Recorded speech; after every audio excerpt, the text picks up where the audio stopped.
Heather Bear, you were the first in the vacation rental industry to launch a podcast well over a decade ago, maybe even closer to 13, 15 years ago. You'll tell us. And now over 650 episodes. What has been your greatest takeaway from all of your experience in podcasting? Oh, now you're really hitting me with a big question to start with. Well, we got to hook them at the beginning. My greatest takeaway is getting out there first. Mhm. As you just said, it was the very first one. I got out there first. But the biggest takeaway was that I did it professionally from day one. It's interesting, Cliff. I see so many people out there now starting podcasts. And I hear this every day. I'm just about to start a podcast. I'm getting it out there. And I think, well, how are you doing it? Oh, it's so easy. And then you don't hear from them again. And of course, I went through this. Over a decade ago, thinking I could do it myself. And the difference between that and doing it in an extremely professional way from the get-go was my biggest takeaway. I love that, and I was not anticipating that as your answer, and it is beautiful because I'd love to ask you, in your mind, what's the difference between somebody who takes their podcast professionally from the beginning? How is that different from those who don't take it professionally? What does that actually mean to you? Well, to me, firstly, there's a longevity thing. I learned from you about you've got to get those 7 episodes out there, because if you don't get over 7 episodes, you are very likely to not publish anymore. And it was little things like that I learned. I learned things about microphones and about the little bits of equipment that go together to create that professional result. And already I've backtracked and can't remember what your question was. No, that's okay. The question is what does it mean to take your podcast professionally versus not taking it professionally? Well, I think because I did it professionally, I don't know what it would be like if I hadn't done it this way. But I went from just having a small blog that did have some followers, but I learned how to take the podcast and take it to the next level and become an authority in my field. And I think because that is the difference. Anybody can start a podcast. It's simple. It really is. It's a lot simpler now than it was 13 years ago. Or in fact, when I started thinking about a podcast, that was back in 2007. So we're nearly 20 years ago. But it's easy now.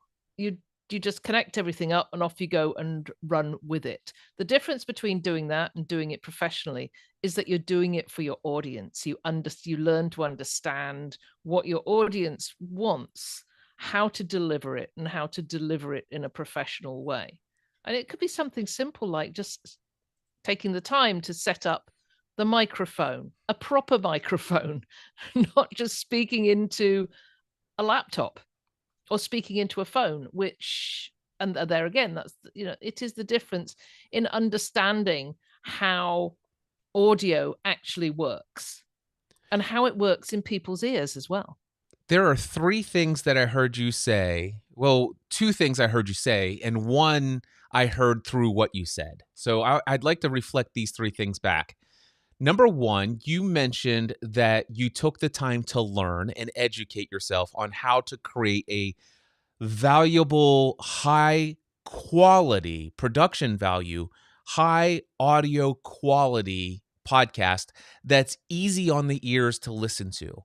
And people who don't take their podcast professionally from the beginning oftentimes will cut corners, go the cheap route, and create content where maybe the content is really valuable, Mhm. very informative, but it's challenging to listen to because they didn't take the time to educate themselves on how to create a podcast that sounds technically very good. So that's the first thing I heard you say. The second thing I heard you say was you mentioned about the fact that you created content for your audience. And what I hear underneath that and what I witness between you being somebody who has done this professionally and somebody who kind of is just haphazardly limping their way into the podcasting space is that you already knew who your audience was. You had a group of people who were seeking information and insight. You knew what their problems were, you knew what pains they were experiencing, and you also already knew that you had solutions to offer and you were focused straight out of the gate, knowing exactly who you're talking to, what problem you're speaking to, and what solution you have to solve their problem. That's the second thing that I heard. The third thing that I heard out of what you said, but not specifically said by you, but the third thing that I heard is that you took yourself as a thought leader. You thought of yourself as a thought leader. You didn't go into podcasting. I wonder if anybody will care what I have to say. Who would listen to me? Oh my gosh, I've never done this before. I don't think that I'm qualified. I don't think that I have whatever it takes to take on this audio program and be the first. No, you actually said I know there's an audience out there. They're struggling with lots of problems, got lots of pain. I have many solutions, and by golly, I am stepping up to the plate to be the thought leader who's here to be a leader in this space. And those are the three things that stand out to me that have probably led to your success, and it speaks to your biggest breakaway or breakthrough takeaway from all of these episodes is you started out professionally. Am I hearing all of that correct? Yeah, what came up for me as you were speaking was starting a podcast should never be a vanity project. Mm. Um, and I think, looking back 15 odd years ago, when I was really seriously considering this, it was about the same time that I heard about avatars or personas and how important it was to define who an audience was for anything, for any product or for any service. Define the person, the actual person who's going to be um, who's going to be taking that product or service and doing something with it. Now, if it's a vanity project, it would have been just me saying, hey, I love the vacation rental industry. I'm just going to talk about what I love about it. But the difference is from a vanity project and finding the avatar, the person the real person that I was going to be talking to every time I opened my mouth in front of that microphone. That was a huge difference. I like that. Okay, so let's talk about Heather Bear. Who were you before you ever recorded your first podcast episode, and what industry are you involved in? I know I just briefly mentioned it at the beginning, but let's go into a deep dive of how you got involved into the vacation rental business and what were you doing in that industry before you started podcasting? So I've been involved in the vacation rental industry for 30 plus years now. So I had vacation rentals in England and then decided, because I'm impulsive, that I wanted to move to Canada because I liked the lifestyle. And since I was doing vacation rentals, well, what would I do? I'd do vacation rentals in Canada. So moved to Canada from England in 2003 and started a property management company. So that means that I was renting properties on behalf of other owners, third party properties. And we started with I started with my own. I had 5 properties at the time in Canada. So I started renting those. And then my sister said, can you help me rent mine? The guy down the road said, can you, I've got a cottage on a lake. Can you help me rent it? I'm not going to pay you anything for it. but I'm going to give you, it's like, I'm going to give you the testimonial that you really need to get your business off the ground. Looking back, and I think, wow, now that's a move. Because I took his property on and I rented it for the summer, and he got some really good returns, and he came back and he said, okay, now I'm ready to pay you. And now I'm ready to tell my friends that you are a person in this hospitality space that I respect. So that was really the kickoff. And I started the property management company with a partner, a business partner, and then we ran it for 20 years and sold it in 2022. But at the very beginning, I knew nothing. I had no clue how to run a property management company. And there was nobody out there who would tell me. At that time. It was like the lid was on the industry. And you could not pry that lid open because nobody wanted to lift it up a little and release any of their secrets. And I heard that from a couple of competitors. I'm not telling you how I do it. So I had to learn from the ground up. And I, just like you do with Notion, documented absolutely everything I did, every issue we had to deal with, every challenge.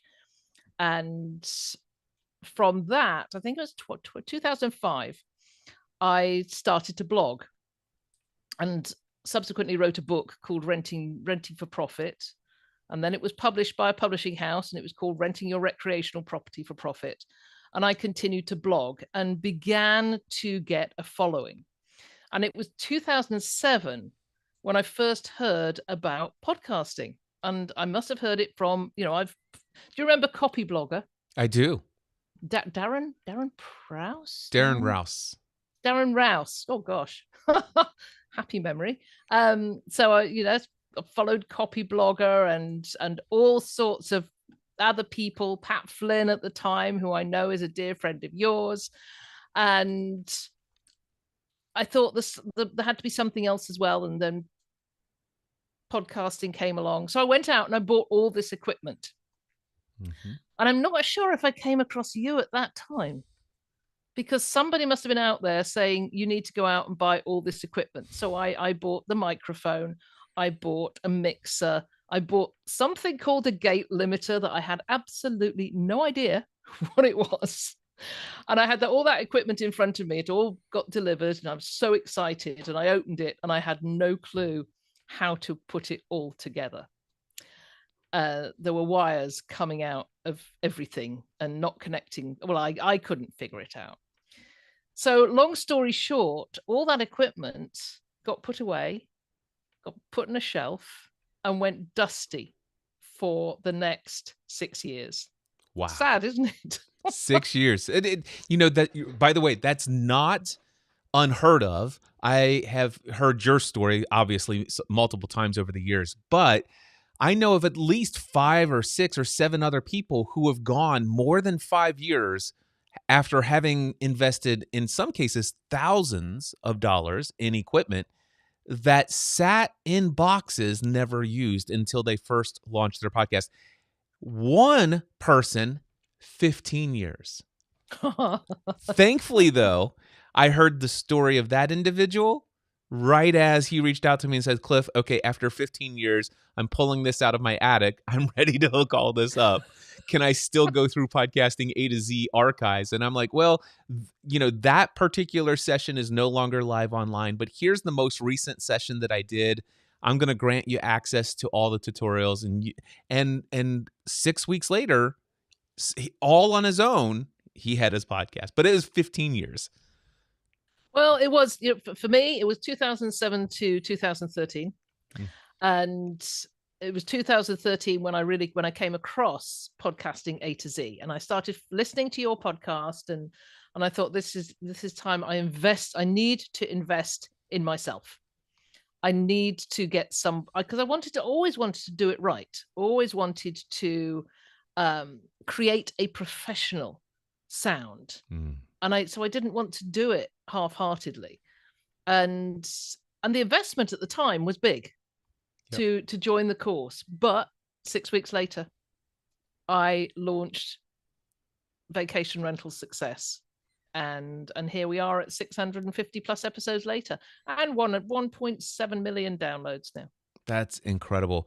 Tell me, when you launched your podcast, what was the response like? Did you first find that many of your blog followers were the first to jump on board, or did you find that a majority of your new podcast listening audience came from other places?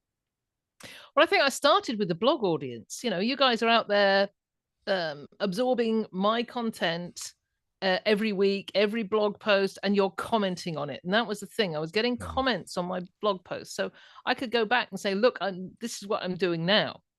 And really 2013, it was podcasting had been around for quite a while, but it wasn't really mainstream. I mean, it certainly wasn't in our business.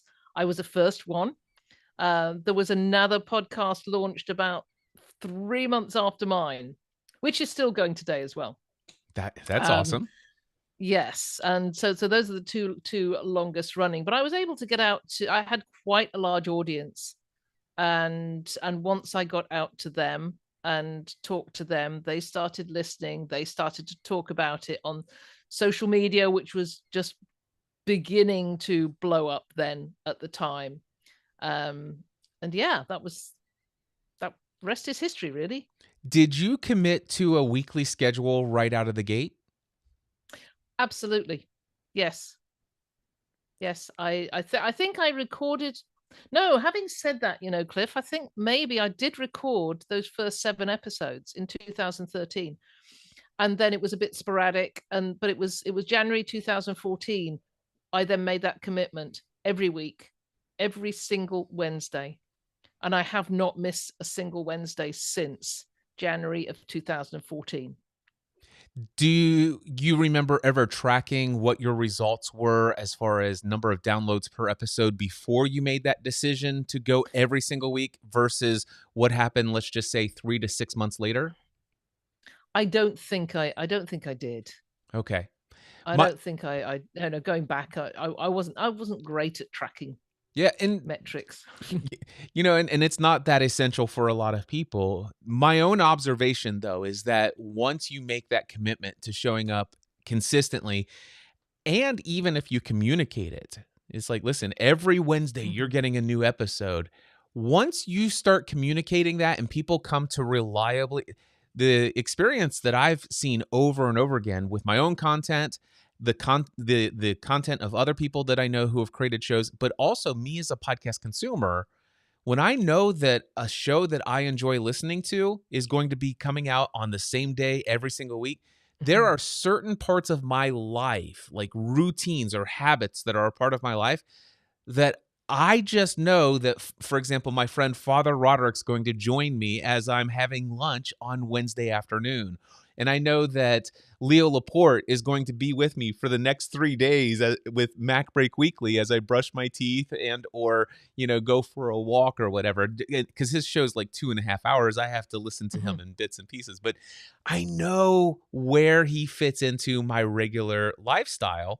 And if they ever take those vacation breaks or something like that for a week or two, oh my gosh, it's like, oh, I can't wait till they come back because my life just doesn't feel right. It's something's missing, and it's that habitual thing that we love, those patterns that we're looking forward to.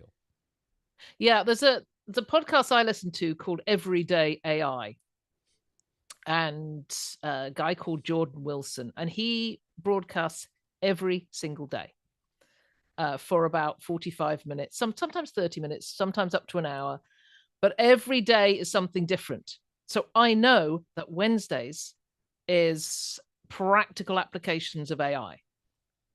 And I think Mondays is an interview. So it's like that through Monday through Friday. I'm pretty sure he also broadcasts at the weekends, but it's more of a newsy thing. But I know every Wednesday is going to be practical, and I really look forward to that. You know, what's he going to be talking about this week? Is it going to be Notebook LM? Is it going to be Gemini? Is it going to be Perplexity? Something like that. And I make it a point to listen. So I think that's really, just that continuity is so important. I know there's a lot of people who do series, and I don't understand. the series type of podcast, because if something stops coming across my radar, I'll forget about it.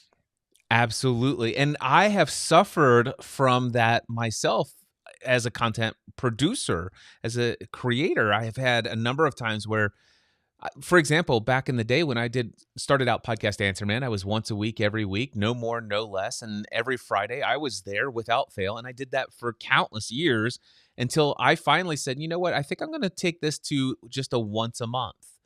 And when I took it to once a month, I lost a very significant percentage of my audience. I mean, a very large percentage. Mhm. And that's exactly what happens. And of course, this again, the same is true with me. If I have a podcast I've been listening to on continual basis, I don't see a new episode for a couple of weeks, it gets moved down because I manually sort by what I want to listen to when I want to listen to it. And eventually I go through that list and I just unfollow those things that are not my regular consumed things. I have a Mhm. question for you about what you just shared with this everyday AI thing. You mentioned that the fact that it's daily. It sounds to me like what I heard is you may or may not listen to some of the other content that's produced throughout the Mhm. week, but you are looking forward to and make sure to consume the one episode each week that you know is that Wednesday episode, which is that one practical application. Did I hear that correctly?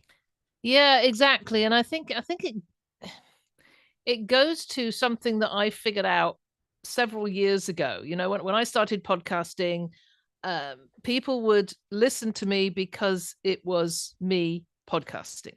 So they would seek me out. And then so many more shows came along in the same space.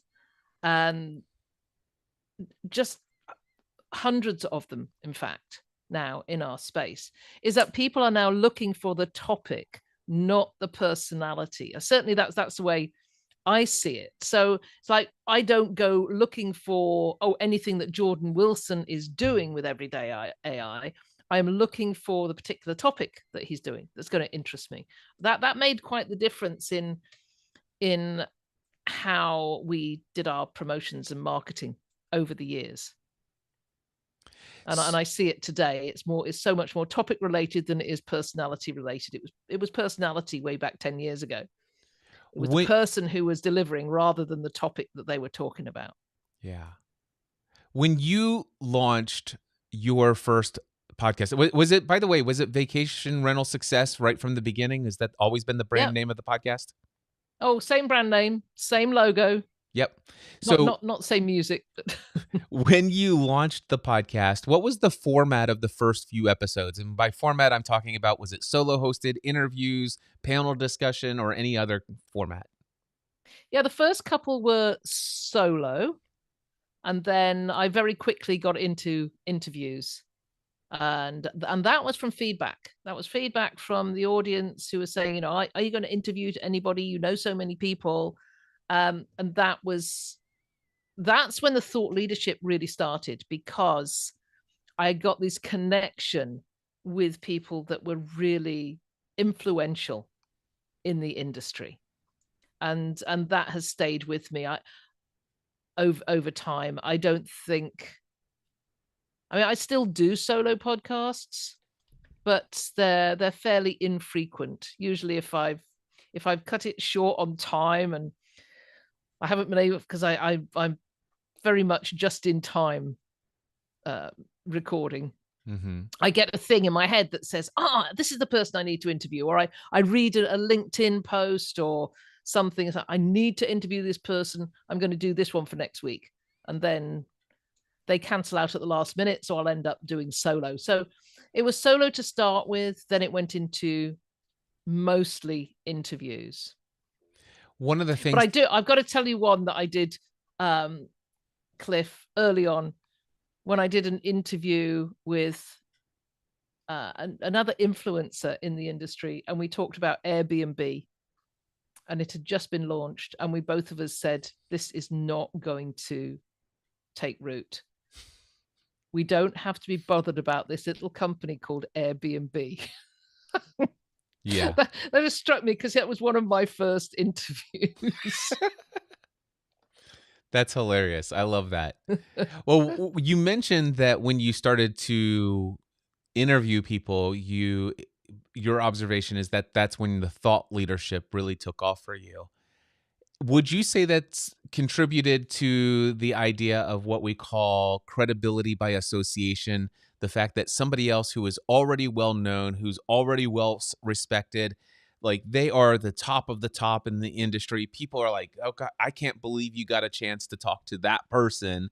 Wow." And then when you're having a casual conversation, seemingly peer to peer with somebody who other people look up to with this celebrity status, it raises your own Mhm. credibility in the eyes of the beholder, if you will.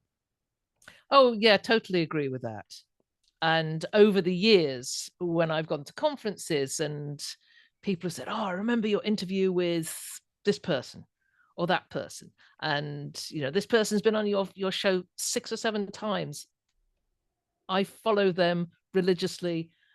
Isn't it wonderful that you get to talk to them all the time? So yes, there's that little bit of knock on celebrity effect, if you like. Yeah. So, out of all of these years, and ever since you made the decision to commit to a weekly basis, you now, as a result, have over 650 podcast episodes. Has there ever been a time where you've thought about just throwing in the towel and quitting? Oh yes, yeah. Not until about, I guess, when the space began to get really crowded and my listener numbers began to drop off. And then I realized that I had to do something, I would have to do something different or just quit. But then I would get an email from somebody or a message or a comment that said, "I listen to you. I can't wait every Wednesday. It's something, it's a highlight of my week," and things like that. It just really boosts you.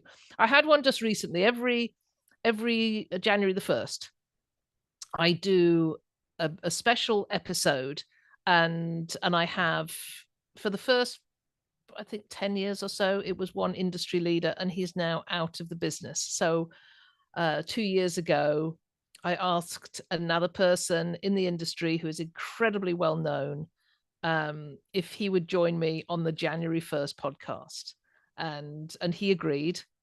And somebody emailed me on January the 2nd and said, I make a point of listening to your New Year broadcast. It's the best one, always has been."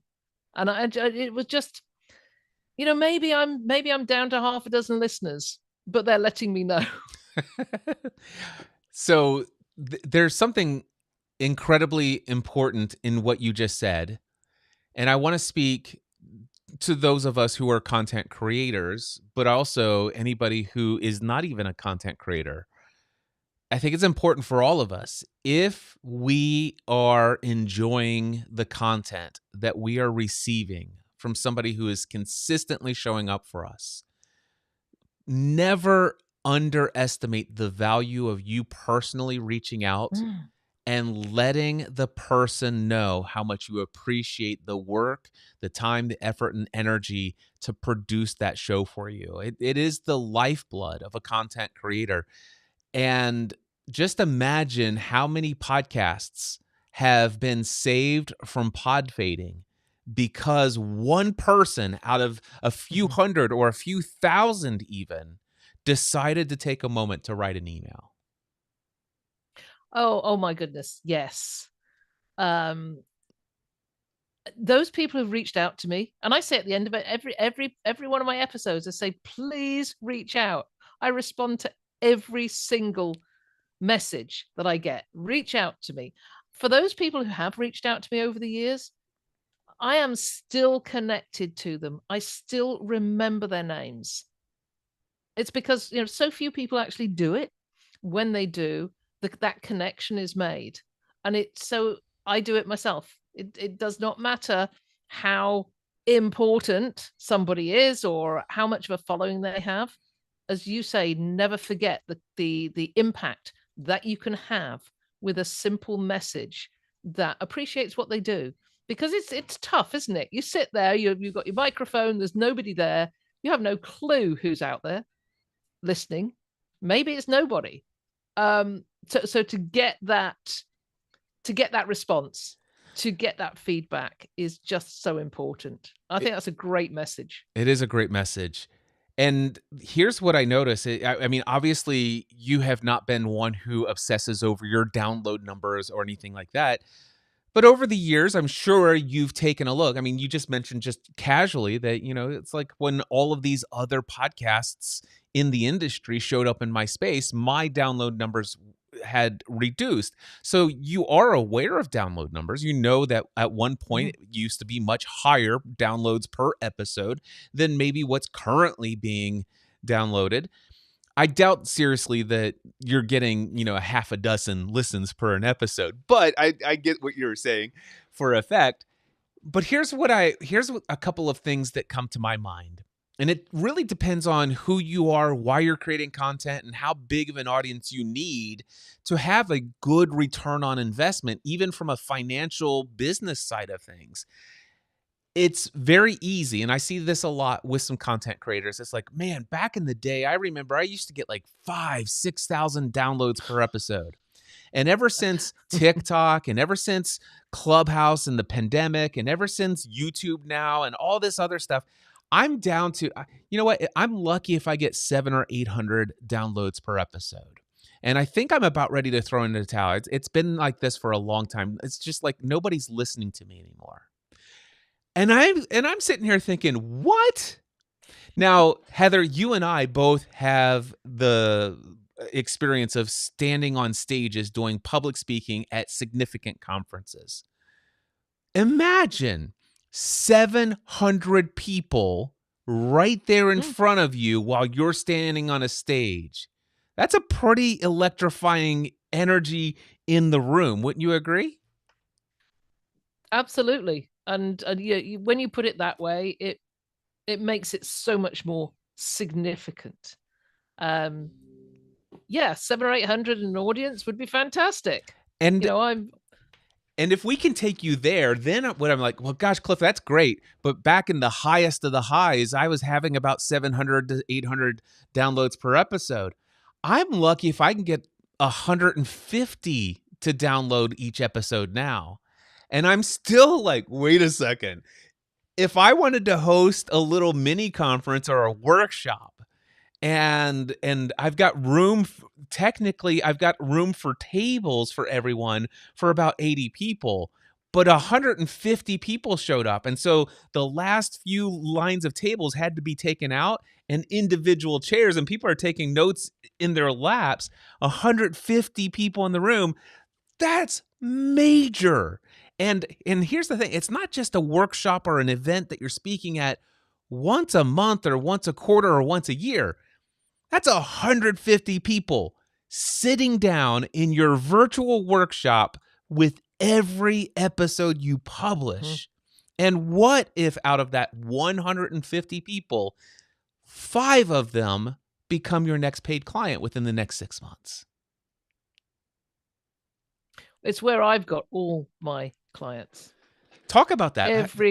Every single one has come through the podcast because they've heard me talk about something way back when I was a property manager. They were hearing me talk about my experience. I just talked about my experiences of being a property manager. And I think people were out there going, yeah, it's the same as mine. Yeah. She's on my wavelength. And that's when I'd get the phone call. And it still happens now. I mean, I talk a lot more about AI now because AI is more of my bag these days. And I'm every single day I get a call or an email. Can we talk about AI? And that comes directly from the podcast. I'm out there on LinkedIn as well, but mostly it is the podcast. And I know my issue at the moment is getting more listeners, which we're talking about this sort of, if it's 150 or 750 that are listening. But I think most of mine are original listeners. Mm-hmm. I would love to get your thoughts on how, when you've been in the podcasting space for a long time, How do you get the new listeners in?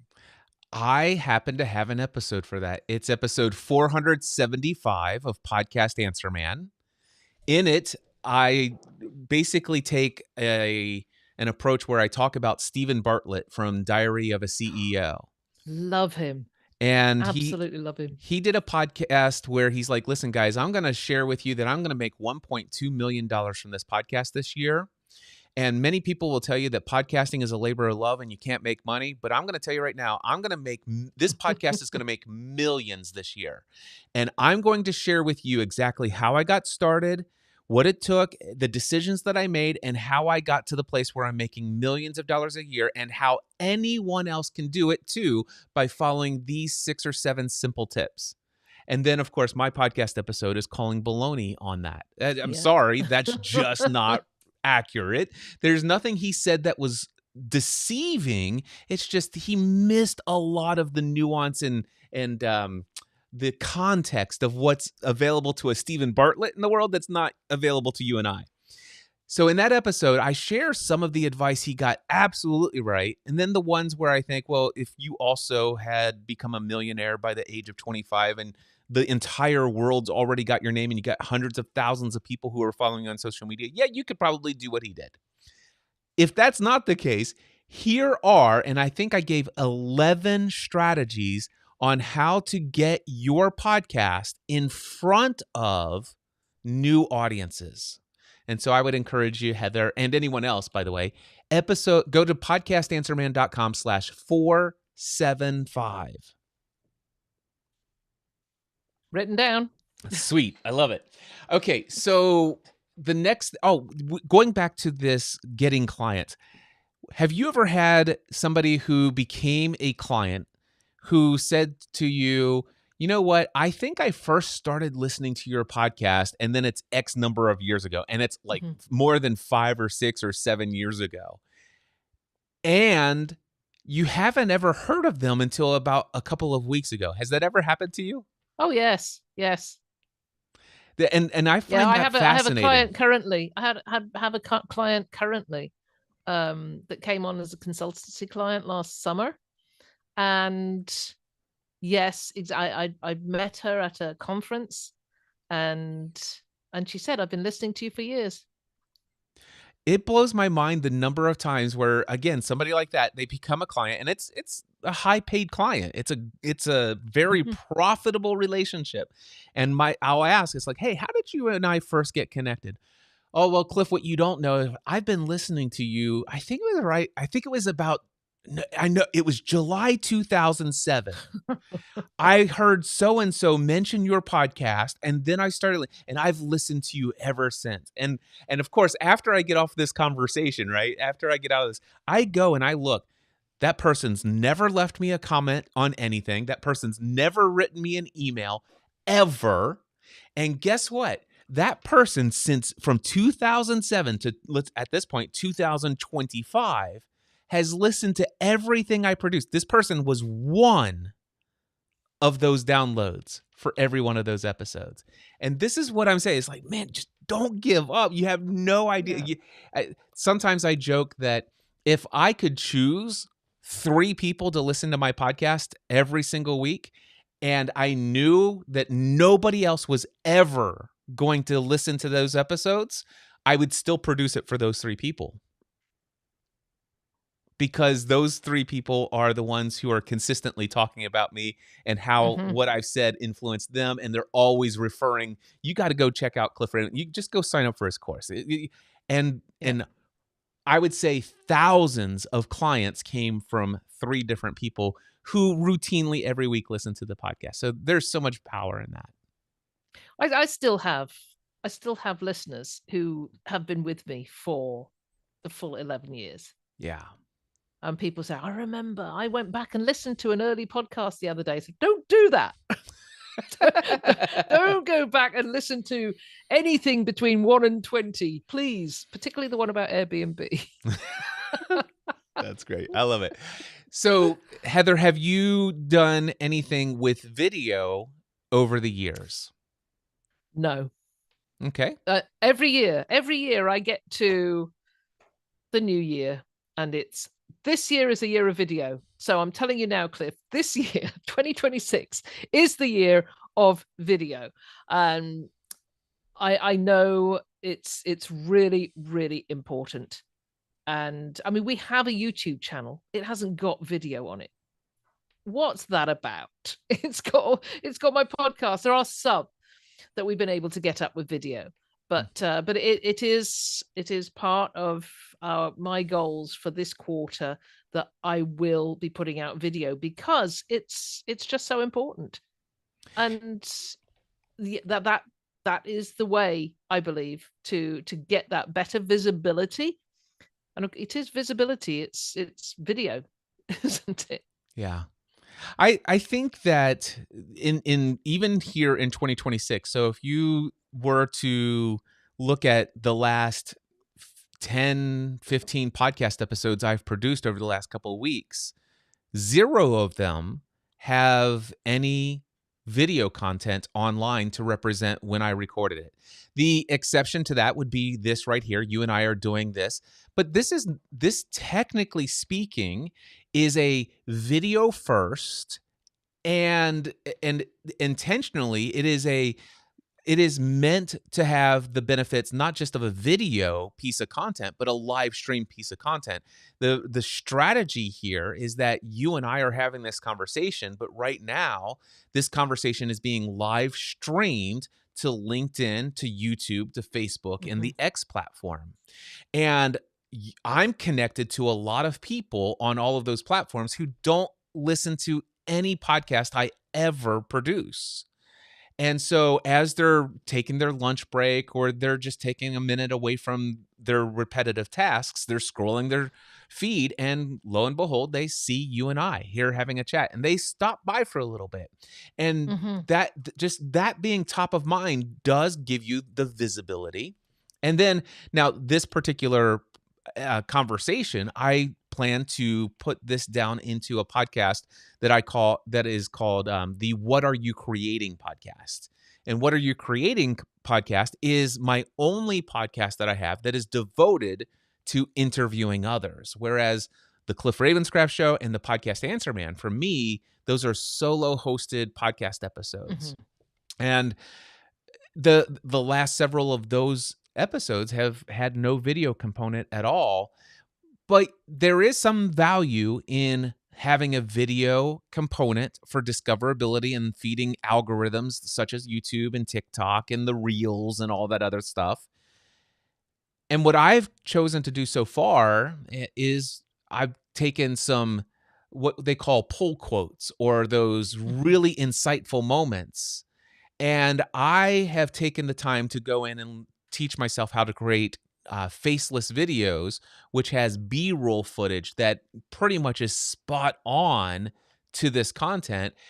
And not with the idea that I'm going to try to convince somebody on TikTok or watching a YouTube short to subscribe to my podcast, but instead I'm trying to make sure that that video content that I'm creating is valuable in and of itself, so I can build my following on that platform. And so as a podcaster, I'm using video not to try to attract new listeners or subscribers to my podcast, but just to gaining new followers to my thought leadership. Any thoughts on that?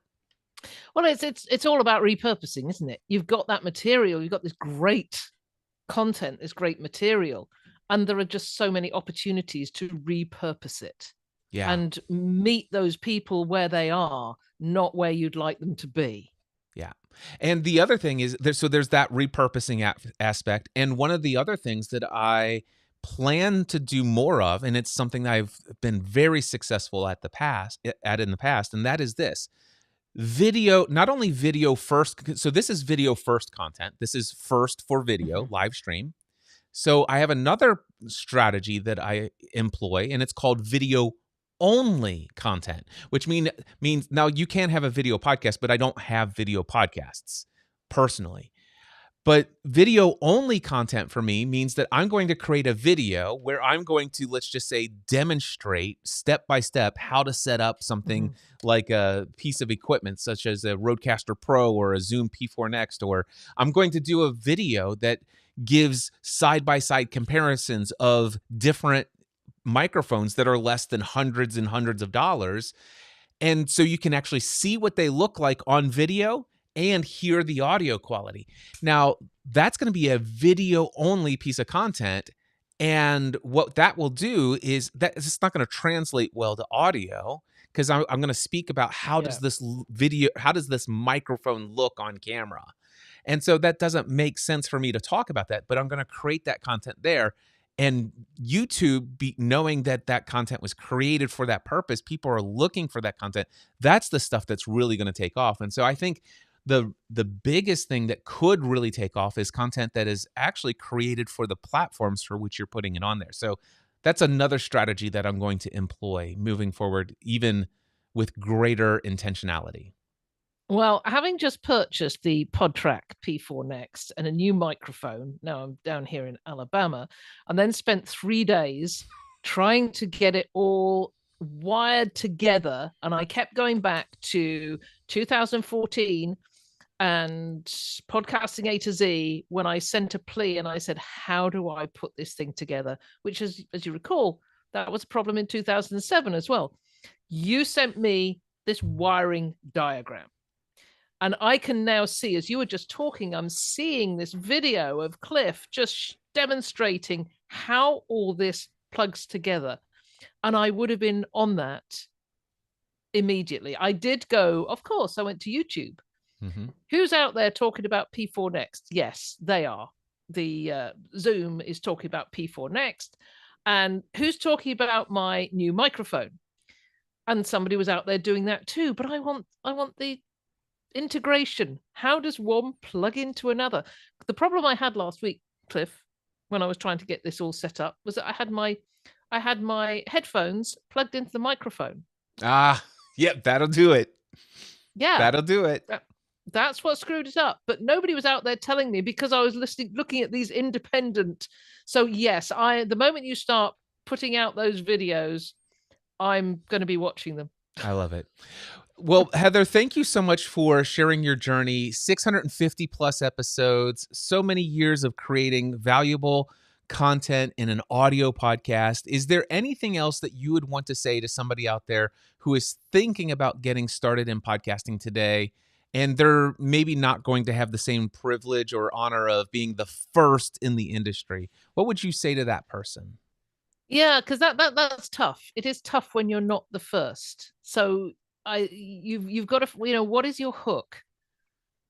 Find the avatar, find the person who you're going to be speaking to, and don't think about this massive. It's not a massive audience. It's this one person that you're going to sit behind a microphone and you're going to talk directly to that person as if you were just having this nice chat in a coffee shop.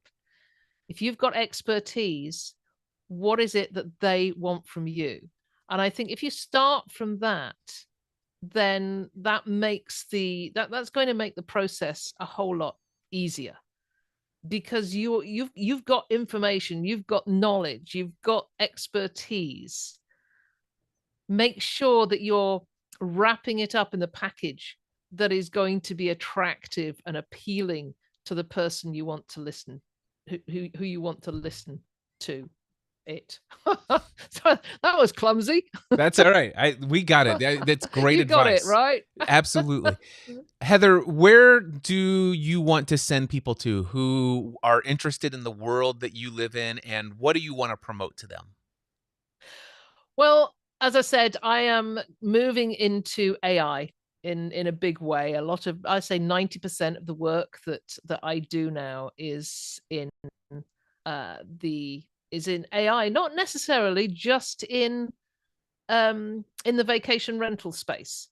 So what we're doing now is helping mostly vacation rental companies, short-term rental companies, but other businesses learn how to adopt AI into their companies and do it in a professional way.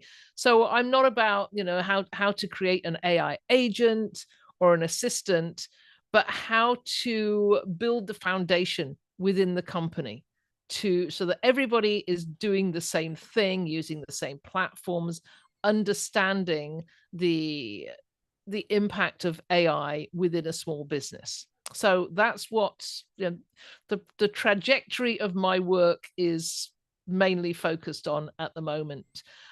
You can certainly find me at vacationrentalsuccess.com. Email me at heather@vacationrentalsuccess.com. That's not my website. I'm going to backtrack now. This is live, and I've given you That's all right. Heather at vacationrentalformula. You know, the good news is that if they look over there underneath the image, because and this is video first, so the right URL was there. So the whole time, vacationrentalformula.com. Yeah, Vacation Rental Success is the podcast. So vacationrentalformula.com is our website. Connect with me at heather@vacationrentalformula.com, and let's talk about AI and podcasting if you like. But I love to talk about how to adapt and implement an AI strategy throughout a small business so that everybody's singing from the same hymn sheet, doing the same thing. I love it. Anything else that you want to bring up that we didn't get into today? I think we covered pretty much everything, Cliff. I'm hoping. I mean, you're doing podcasting A to Z again. Yeah, podcasting A to Z is back. The same course that's trained nearly 700 people how to launch their podcast, and the next session starts on January 26th. Podcastingatoz.com. Fantastic. I know it's going to be radically different from what we did back in 2014, but I do still hope you're going to be showing people how to attach all those wires. I'm definitely going to be able to teach all those people how to hook up all of those wires. I'll be sending many more diagrams, walking people through and troubleshooting all of the issues that they have. I'm looking forward to it. Well, it was you that started me off on this journey through podcasting A to Z. So that's what I'm going to throw out there. If you're interested in podcasting and getting off and running in a professional manner, then check out Cliff's course. Thank you so much, Heather. I appreciate you. And guys, check out vacationrentalformula.com, especially if you're interested in learning more about AI. Even if you're not in the vacation rental space, I think you're going to pick up some tips that are going to be transferable to any industry. Thank you so much, Heather. Many blessings to you. And thank you all so much. Until next time, we encourage you to take everything you do to the next level. Bye-bye.